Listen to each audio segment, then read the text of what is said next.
좋은 어른이 된다는 것의 무게. 제1장 내가 꿈꿨던 어른, 내가 마주한 어른. 안녕하세요. 성준입니다. 오늘은 조금 무거운 이야기를 하려 합니다. 아니, 무겁다기보다는 오랫동안 가슴 한편에 담아두었던 이야기랄까요? 좋은 어른이 된다는 것. 그 무게에 대해서요. 저는 요즘 자주 멈춰섭니다. 출근길 지하철 플랫폼에서 퇴근 후 집 앞 골목길에서 문득문득 멈춰서 생각합니다. 나는 과연 좋은 어른이 되었을까? 누군가에게 떳떳한 어른일까? 이상하죠? 50살이 넘었는데도 여전히 스스로에게 묻게 됩니다. 제 기억 속 어른의 이미지는 이렇습니다. 초등학교 4학년 겨울이었을 겁니다. 아버지는 매일 아침 7시 20분이면 어김없이 집을 나섰어요. 저는 이불 속에서 그 소리를 들었습니다. 현관문이 열리고 구두 소리가 복도를 걸어가고 엘리베이터 버튼을 누르는 소리까지. 그 모든 소리가 제게는 일종의 안전신호 같았어요. 아, 아빠가 오늘도 세상으로 나가는구나. 그때 아버지의 뒷모습은 정말 넓었습니다. 겨울 코트 위로 드러난 어깨가 마치 성벽처럼 단단해 보였죠. 저는 그 뒷모습을 보며 생각했어요. 어른이 된다는 건 저렇게 세상의 무게를 견딜 수 있는 어깨를 갖는 거구나. 아버지는 말이 많은 분이 아니었습니다. 제가 학교에서 친구와 싸우고 울며 돌아온 날도 아버지는 그저 제 머리를 한번 쓰다듬으며 말했죠. 괜찮아. 단 3글자였습니다. 하지만 그 말에는 묘한 힘이 있었어요. 정말로 모든 게 괜찮아질 것 같았으니까요. 제가 이해할 수 없는 어떤 마법 같은 힘이 어른에게는 있다고 믿었습니다. 대학을 졸업하고 첫 직장에 들어간 해, 저는 또 다른 어른을 만났습니다. 당시 제 상사였던 김 부장님이라는 분이었어요. 40대 후반 회색빛 정장을 즐겨 입으셨던 분. 그분의 책상은 언제나 정돈되어 있었고 말투는 정확했으며 웃음은 절제되어 있었습니다. 어느 금요일 저녁이었습니다. 팀 전체가 프로젝트 마감에 쫓겨 야근을 하고 있었어요. 다들 지쳐서 짜증이 난무하던 순간 김 부장님이 조용히 일어나 창문을 여셨습니다. 잠깐 바람 좀 쐬고. 그리고는 우리 모두를 옥상으로 데리고 올라갔죠. 11월에 서울 야경이 펼쳐진 옥상에서 부장님은 담배를 한 대 피우며 말했습니다. 힘들지? 근데 우리 잘하고 있어. 진짜로. 그때 저는 느꼈습니다. 아, 어른이란 이런 거구나. 상황을 읽고 적절한 타이밍에 사람들의 숨통을 틔워주는 것. 자신의 감정을 절제하면서도 타인의 감정은 세심하게 살피는 것. 저는 그렇게 어른을 동경했습니다. 그로부터 20년이 흘렀습니다. 이제 저는 그때 김 부장님의 나이를 훌쩍 넘겼고 제게도 후배들이 생겼습니다.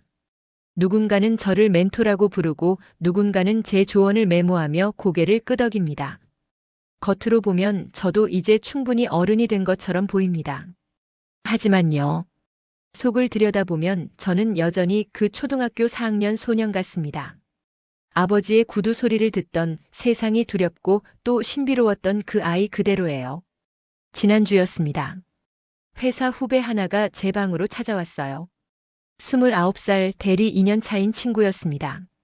그 친구가 문을 닫고 조심스럽게 말했죠. 작가님, 저 요즘 너무 힘들어서요. 제가 이 일을 계속해야 할지 모르겠어요. 저는 그 순간 20년 전 김 부장님처럼 현명한 답을 해줘야 한다고 생각했습니다. 뭔가 인생의 통찰이 담긴 위로가 되는 말을요. 하지만 제 입에서 나온 건 이것뿐이었습니다. 나도 잘 모르겠어. 후배는 당황한 표정을 지었습니다. 당연하죠. 자기보다 25년이나 더 산 선배가 인생의 답을 모른다니요. 저는 그날 밤 집으로 돌아가는 지하철 안에서 한참을 멍하니 앉아 있었습니다. 퇴근 시간의 지하철은 피곤한 얼굴들로 가득했어요. 정장을 입은 40대 남자, 유니폼 차림의 50대 여자, 교복을 입은 고등학생까지. 모두가 창밖을 보거나 핸드폰을 보며 각자의 무게를 견디고 있었습니다. 저는 그들을 보며 생각했어요. 이 사람들도 다 저와 같을까? 겉으로는 어른의 탈을 쓰고 있지만 속으로는 여전히 답을 찾지 못한 채 흔들리고 있을까? 문득 제 아버지가 떠올랐습니다. 그 넓은 어깨, 단단한 구두 소리, 괜찮아라는 한마디로 제 세상을 지탱해주던 아버지. 그분도 사실은 제가 생각했던 것처럼 완벽한 어른이 아니었을지 모른다는 생각이 들었어요. 어쩌면 아버지도 매일 아침 현관문을 나서며 떨렸을지 모릅니다.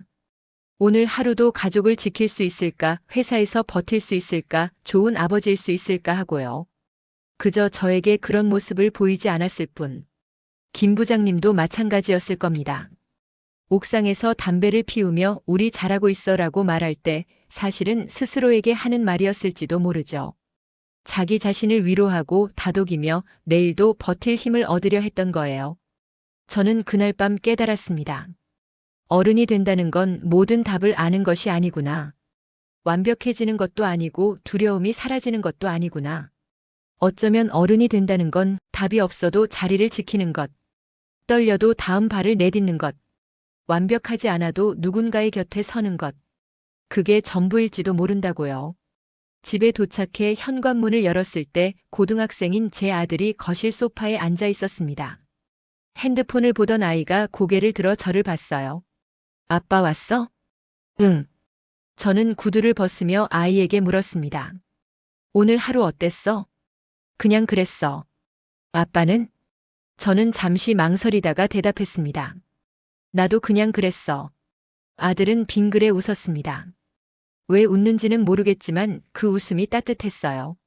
그날 밤 저는 침대에 누워 천장을 바라보며 생각했습니다. 내가 동경했던 어른들도 결국 나와 같은 사람이었구나. 무게를 견디며 흔들리며 그래도 하루하루를 살아낸 사람들이었구나. 그리고 지금 나도 누군가에게는 그런 어른이 되어가고 있구나. 완벽하지 않아도, 떨리고 있어도. 여러분은 어떤 어른을 기억하시나요? 그리고 지금 여러분은 어떤 어른이 되어가고 있나요? 제2장 책임감이라는 이름의 무거운 외투. 32살이 되던 해봄 저는 처음으로 팀장이 되었습니다.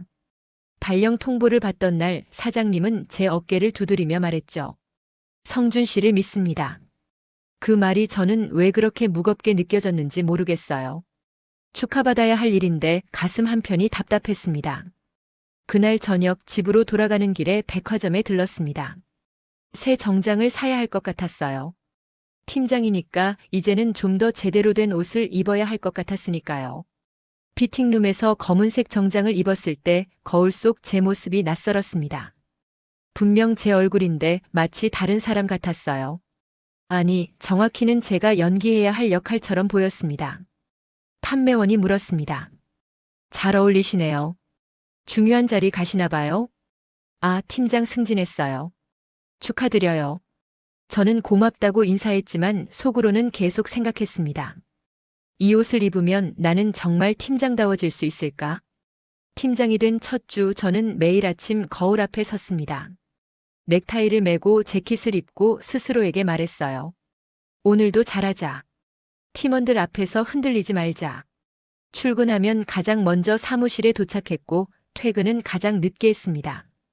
팀원들이 보는 앞에서는 절대 피곤한 표정을 짓지 않으려 했어요.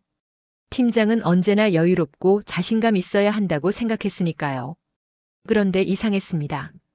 시간이 지날수록 점점 더 외로워지는 거예요.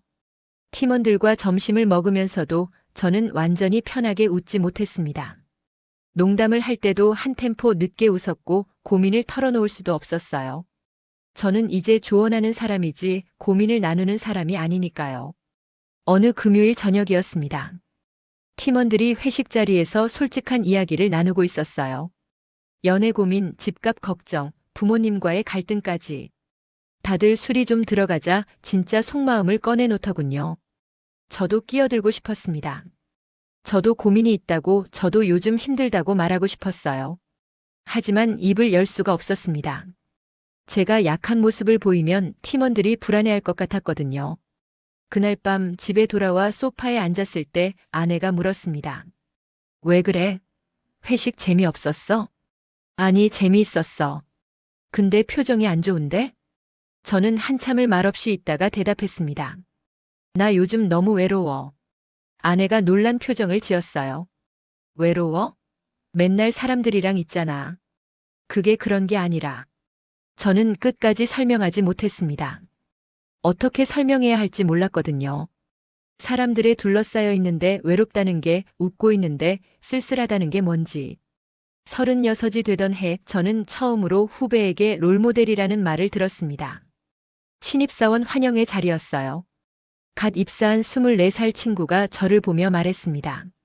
저 성준 팀장님 같은 사람이 되고 싶어요.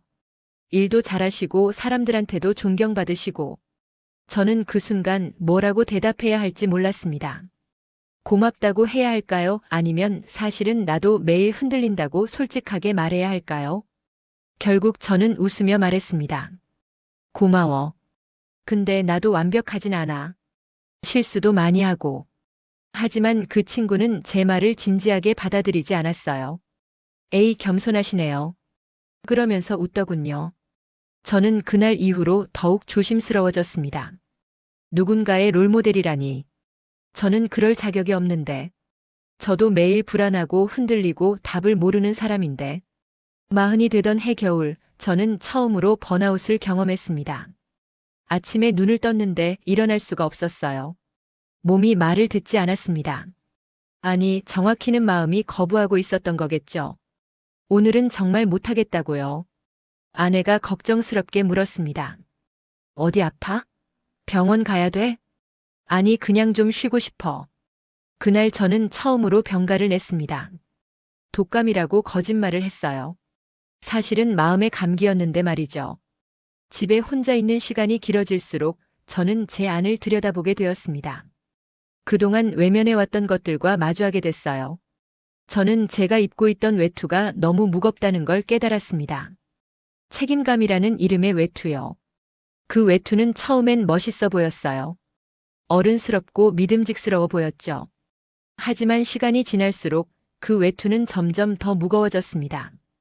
팀원들의 기대, 가족들의 신뢰, 후배들의 존경. 그 모든 게 하나하나 외투에 달려서 제 어깨를 짓눌렀어요. 그리고 어느 순간 저는 그 외투를 벗을 수가 없게 됐습니다. 벗으면 춥잖아요. 아니, 정확히는 발가벗겨진 제 모습이 너무 초라할 것 같았어요. 2주 정도 쉬고 복귀했을 때 팀원들이 물었습니다. 괜찮으세요? 많이 아프셨죠? 응, 이제 괜찮아. 저는 또 거짓말을 했습니다. 괜찮지 않았거든요. 여전히 무거웠고 여전히 불안했고 여전히 외로웠으니까요. 45이 되던 해 저는 우연히 옛 선배를 만났습니다. 제가 신입사원 시절 동경했던 분이었어요. 당시엔 정말 멋있어 보였는데 오랜만에 만난 그분은 많이 달라져 있었습니다. 머리는 희끗희끗했고 얼굴엔 주름이 깊게 패여 있었어요. 하지만 가장 놀라운 건 그분의 눈빛이었습니다. 예전처럼 날카롭지 않았어요. 부드러웠고 어딘가 평화로워 보였습니다. 술 한잔하며 선배가 말했습니다. 성준아, 너 요즘 힘들어 보이는데. 아니에요, 괜찮습니다. 거짓말. 내 나이 때 나도 똑같았어. 겉으론 괜찮은 척하면서 속으론 무너지고 있었지. 저는 할 말을 잃었습니다. 이분도 그랬다니요. 저는 이분이 언제나 완벽하다고 생각했는데. 선배가 계속 말했어요. 있잖아, 나 50살 넘어서야 알았어. 좋은 어른이 되려면 완벽해지려고 하면 안 된다는 거. 오히려 불완전함을 인정할 줄 알아야 한다는 거. 그게 무슨 말씀이세요? 나도 몰라. 설명하긴 어려운데 그냥 너무 애쓰지 말라는 거야. 내가 지금 충분히 잘하고 있으니까. 그날 밤 저는 선배의 말을 곱씹었습니다. 충분히 잘하고 있다니. 저는 매일 부족하다고 느끼는데. 매일 더 잘해야 한다고 스스로를 몰아붙이는데. 그리고 문득 깨달았습니다. 어쩌면 저는 좋은 어른이 되려고 너무 애썼던 건지도 모르겠다고요. 완벽한 팀장, 완벽한 멘토, 완벽한 아버지가 되려고 스스로를 가뒀던 건지도 모르겠다고요. 하지만 이렇게 살면 저는 언젠가 완전히 무너질 것 같았습니다. 외투의 무게를 견디다 못해 주저앉을 것 같았어요. 그렇다면 이제는 어떻게 해야 할까요? 외투를 벗어야 할까요? 아니면 더 강해져서 무게를 견뎌야 할까요?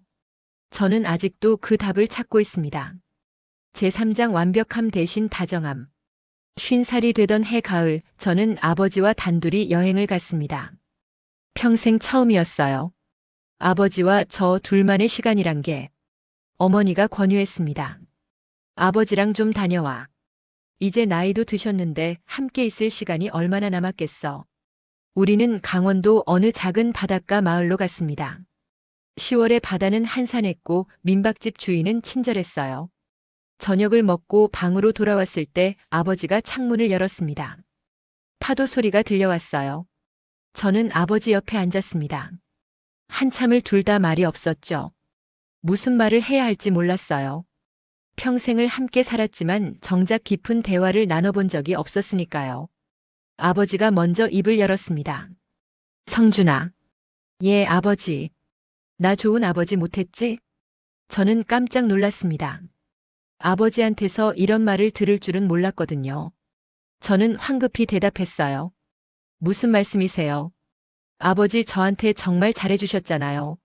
아니야. 나는 내가 뭘 좋아하는지도 잘 몰랐어. 학교 다닐 때 무슨 고민하는지도 몰랐고, 그냥 돈만 벌어다 주면 되는 줄 알았어. 아버지의 목소리가 떨렸습니다. 78살 노인의 처음 듣는 고백이었어요.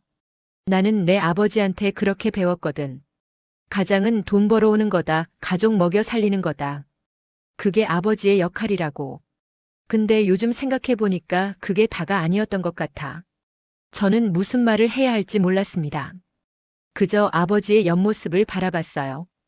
주름진 얼굴, 굽은 어깨, 거친 손. 평생을 일만 하셨던 그 손. 아버지. 응. 저는요, 아버지가 좋은 어른이라고 생각해요. 완벽하진 않았을지 몰라도.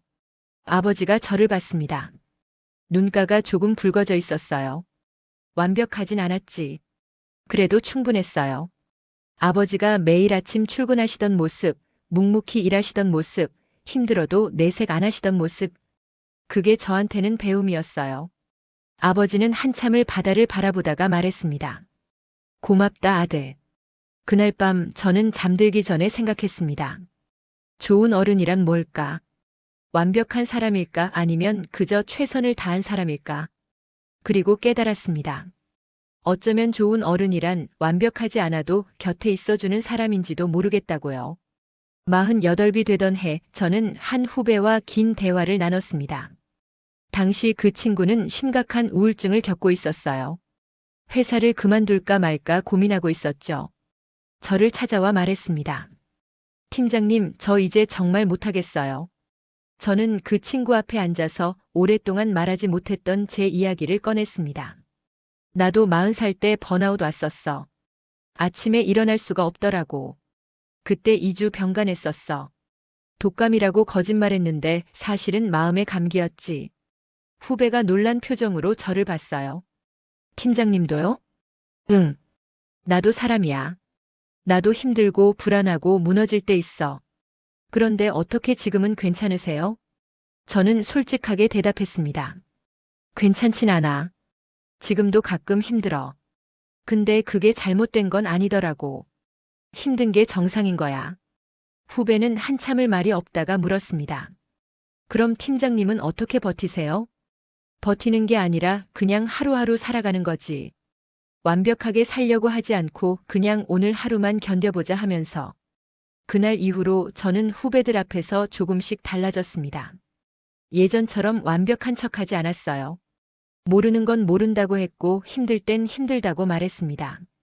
신기한 일이 벌어졌어요. 오히려 후배들이 저를 더 편하게 대하기 시작했습니다.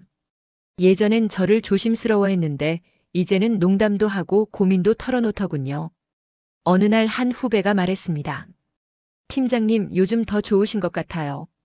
예전엔 좀 무서웠는데 지금은 편해요. 저는 웃으며 물었어요. 내가 예전엔 무서웠어? 무섭다기보다는 너무 완벽해 보여서 부담스러웠달까요? 근데 요즘은 그냥 옆집 아저씨 같아요. 좋은 의미로요. 옆집 아저씨라니. 묘한 표현이었지만 저는 그 말이 좋았습니다. 완벽한 상사보다 편한 옆집 아저씨가 어쩌면 더 좋은 어른인지도 모르니까요. 작년 봄 저는 심리 상담을 받기 시작했습니다. 오랫동안 고민했어요. 상담을 받는다는 게 부끄러웠거든요. 마치 제가 약한 사람이라는 걸 인정하는 것 같았으니까요. 하지만 첫 상담을 받고 나서 저는 왜 진작 오지 않았나 후회했습니다. 상담사 선생님은 제 이야기를 들어주었어요. 판단하지 않고 조언하려 들지 않고 그저 들어주었습니다. 세 번째 상담 때 선생님이 물었습니다. 성준 씨 안에 있는 어린 성준이는 지금 뭐라고 말하고 있을까요?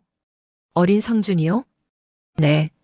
성준 씨 마음 깊은 곳에 어린 시절의 성준이가 아직 살고 있잖아요. 그 아이는 지금 뭘 원하고 있을까요? 저는 한참을 생각했습니다. 그리고 조심스럽게 대답했어요. 쉬고 싶다고 하는 것 같아요. 너무 오래 달려왔으니까. 그럼 쉬게 해주시면 되죠. 근데 어떡해요? 저는 팀장이고 아버지고 남편인데요. 그 역할들을 내려놓으라는 게 아니에요. 그 역할들 안에서도 자기 자신에게 다정할 수 있어요. 완벽하려고 애쓰지 않고 실수해도 괜찮다고 말해주고. 선생님의 말씀을 듣는데 눈물이 났습니다. 왜 우는지 모르겠는데 그냥 눈물이 흘렀어요. 성준 씨, 우는 것도 괜찮아요. 어른도 울 수 있어요. 저는 그날 오랜만에 펑펑 울었습니다. 얼마나 오래 참았던 건지 눈물이 멈추지 않았어요. 상담을 받으면서 저는 깨달았습니다. 좋은 어른이 되려면 먼저 내 안의 어린아이를 돌볼 줄 알아야 한다는 것을요. 그 아이가 아프면 제가 아무리 단단한 척해도 소용없다는 것을요. 지난달 저는 회사 회의에서 실수를 했습니다. 중요한 발표를 준비했는데 자료를 잘못 준비했어요. 임원들 앞에서 망신을 당했죠. 예전 같았으면 며칠 동안 자책했을 겁니다. 내가 왜 이렇게 못났나 하면서요. 하지만 이번엔 달랐습니다. 회의가 끝나고 자리로 돌아와서 저는 스스로에게 말했어요. 괜찮아. 실수할 수 있어. 넌 충분히 잘하고 있어. 옆자리 후배가 조심스럽게 물었습니다. 팀장님 괜찮으세요? 응, 괜찮아. 좀 창피하긴 한데 뭐 어때? 다음엔 잘하면 되지. 후배가 빙그레 웃었어요. 팀장님 멋있으세요. 뭐가? 그렇게 태어나신 게요. 저 같으면 집에 가서 이불킥 100번은 했을 거예요. 나도 예전엔 그랬어. 근데 이제는 알겠더라고. 완벽한 사람은 없다는 거. 실수하면서 배우는 거라는 거. 그날 저녁 집으로 돌아가는 지하철 안에서 저는 생각했습니다. 좋은 어른이란 실수를 하지 않는 사람이 아니라 실수를 인정할 줄 아는 사람이구나. 강하다는 건 넘어지지 않는 게 아니라 넘어져도 다시 일어날 줄 아는 거구나. 다정하다는 건 타인에게만이 아니라 자기 자신에게도 필요한 거구나. 요즘 저는 후배들에게 자주 말합니다. 완벽하려고 하지 마. 그냥 최선을 다하고 실수하면 인정하고 다시 시작하면 돼. 그러면 후배들이 묻습니다. 그게 쉽게 되나요? 안 돼. 나도 아직 어려워. 근데 계속 연습하는 거지. 저는 이제 알아요. 좋은 어른이 되는 건 목적지가 아니라 여정이라는 것을요. 완성되는 게 아니라 계속 배워가는 거라는 것을요. 그리고 그 여정에서 가장 중요한 건 완벽함이 아니라 다정함이라는 것을요. 나 자신에게 그리고 내 곁의 사람들에게. 제 사장 당신은 이미 충분히 좋은 어른입니다. 지난주 목요일 저녁이었습니다. 퇴근길 지하철에서 한 젊은 여성을 봤어요. 26쯤 돼 보이는 정장 차림의 직장인이었습니다. 그 사람은 구석 자리에 앉아 조용히 울고 있었어요. 소리 내지 않고 고개를 숙인 채 그저 눈물만 흘리고 있었습니다. 주변 사람들은 못 본 척했어요. 저도 처음엔 그냥 지나치려 했습니다. 남의 일에 괜히 끼어들 필요 없잖아요. 그런데 발걸음이 떨어지지 않았어요. 저는 가방에서 손수건을 꺼내 그 사람 옆에 조용히 놓았습니다. 그리고 아무 말 없이 제자리로 돌아왔어요. 다음 역에서 내릴 때 뒤돌아봤습니다. 그 사람은 제 손수건으로 눈물을 닦고 있었어요. 그리고 저를 보며 고개를 숙여 인사했습니다. 저도 작게 고개를 숙였습니다. 지하철이 출발하고 저는 생각했어요. 저 사람에게 저는 어떤 어른으로 기억될까? 아마도 손수건을 건넨 낯선 중년 남자 정도겠죠. 하지만 그걸로 충분했습니다. 좋은 어른이 된다는 건 거창한 게 아닐지도 모르겠어요. 그저 누군가의 눈물을 외면하지 않는 것, 작은 다정함을 건네는 것. 그게 어쩌면 우리가 할 수 있는 전부일지도 모릅니다. 저는 요즘 자주 생각합니다. 우리는 모두 누군가에게 이미 좋은 어른이라는 걸요. 제가 아는 한 친구 이야기를 해볼까 합니다. 그 친구는 초등학교 교사예요. 올해로 교직 생활 20년째입니다. 얼마 전 만났을 때 친구가 말했어요. 요즘 애들이 너무 힘들어 보여. 내가 뭘 해줄 수 있을까 싶어. 저는 물었습니다. 그래도 선생님이 있어서 아이들이 힘이 되지 않을까? 잘 모르겠어. 나도 매일 부족하다고 느끼거든. 그런데 며칠 후 그 친구한테서 문자가 왔어요. 사진 한 장과 함께요. 졸업한 제자가 보낸 편지였습니다. 선생님, 저 대학 합격했어요. 선생님이 중학교 때 저한테 해주신 말 기억하세요? 넌 잘할 수 있어라고 하셨잖아요. 그 말이 저를 여기까지 오게 했어요. 감사합니다. 친구는 그 편지를 읽고 울었대요. 자기는 그저 당연한 말을 했을 뿐인데 그게 누군가에게는 평생 기억될 한마디였다는 게 믿기지 않았대요. 저는 친구에게 말했습니다. 넌 이미 충분히 좋은 선생님이야. 내가 모르는 사이에. 우리는 모릅니다. 우리의 작은 말 한마디가, 작은 행동 하나가 누군가에게 어떤 의미인지요. 출근길에 경비 아저씨께 건넨 안녕하세요 한마디가 편의점 알바생에게 건넨 고생 많으세요 한마디가 누군가에게는 그날 하루를 버티게 하는 힘이 될 수도 있습니다. 제 아들 이야기를 해볼까 합니다. 고등학교 2학년인 아들, 요즘 사춘기라 말이 별로 없어요. 밥 먹을 때도 핸드폰만 보고 제가 말 걸어도 응아니 정도로만 대답합니다. 얼마 전엔 화가 났어요. 야, 아빠가 말하는데 좀 쳐다보기라도 해라. 아들이 퉁명스럽게 대답했죠. 알았어요. 저는 그날 서운했습니다. 이렇게 키워놨더니 이것밖에 안 되나 싶었어요. 제가 뭘 잘못 가르친 걸까? 좋은 아버지 노릇을 못한 걸까? 그런데 며칠 후였습니다. 아내가 제게 보여준 게 있었어요. 아들이 학교 숙제로 쓴 글이었습니다. 주제는 내가 존경하는 사람이었어요. 아들은 저에 대해 썼더군요. 우리 아버지는 말이 별로 없다. 감정 표현도 서툴다. 근데 나는 아버지가 나를 사랑한다는 걸 안다. 아버지는 매일 아침 일찍 일어나서 회사에 간다. 힘들어도 내색하지 않는다. 주말에도 쉬지 않고 우리 가족을 위해 일한다. 나는 아버지처럼 책임감 있는 어른이 되고 싶다. 저는 그 글을 읽고 한참을 말없이 있었습니다. 저는 제가 부족한 아버지라고 생각했는데 아들은 저를 존경한다고 썼더군요. 그날 밤 아들 방에 들어가 물었습니다. 너 숙제에 아빠 얘기 썼다며? 그게 뭐? 고맙다. 뭐가요? 그냥 쓸 사람이 아빠밖에 없어서 쓴 건데요. 아들은 쑥스러운 듯 웃었어요. 저도 웃었습니다.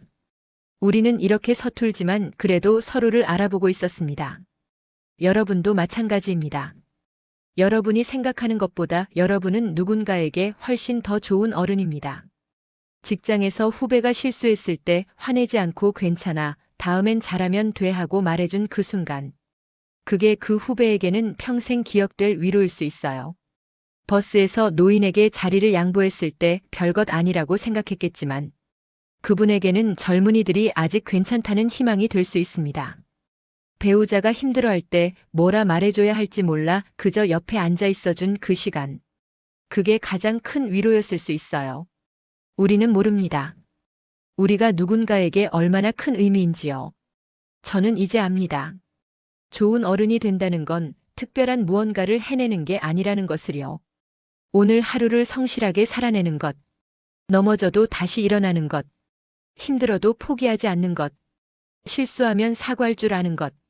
누군가에게 작은 다정함을 건네는 것. 그게 전부입니다. 여러분은 오늘도 출근했습니다. 힘들어도 자리를 지켰습니다. 화가 나도 참았습니다. 지쳤어도 가족을 위해 웃었습니다. 실수했어도 다시 시작했습니다. 그것만으로도 여러분은 이미 충분히 좋은 어른입니다. 완벽하지 않아도 괜찮아요. 좋은 어른은 완벽한 사람이 아니니까요. 그저 매일을 살아내는 사람, 넘어져도 일어나는 사람, 실수를 인정할 줄 아는 사람이니까요. 여러분은 지금 이 순간에도 누군가의 희망입니다. 누군가의 버팀목입니다. 누군가가 동경하는 어른입니다. 그걸 모를 뿐이에요. 지난주 금요일 회사 막내 사원이 제게 커피를 한 잔 사왔어요. 이유를 물었더니 이렇게 말하더군요. 그냥요. 팀장님이 있어서 회사 다니기가 덜 힘들어요. 저는 뭐라 대답해야 할지 몰랐습니다. 저는 특별히 잘해준 것도 없는데 그저 제 자리를 지켰을 뿐인데. 하지만 그걸로 충분했나 봅니다. 여러분도 그래요. 여러분이 그 자리에 있는 것만으로도 누군가에게는 큰 힘이 됩니다. 오늘 하루를 살아낸 여러분에게 말하고 싶습니다. 고생했어요. 충분히 잘했어요. 당신은 이미 좋은 어른이에요. 제5장 우리가 나눌 온도에 대하여.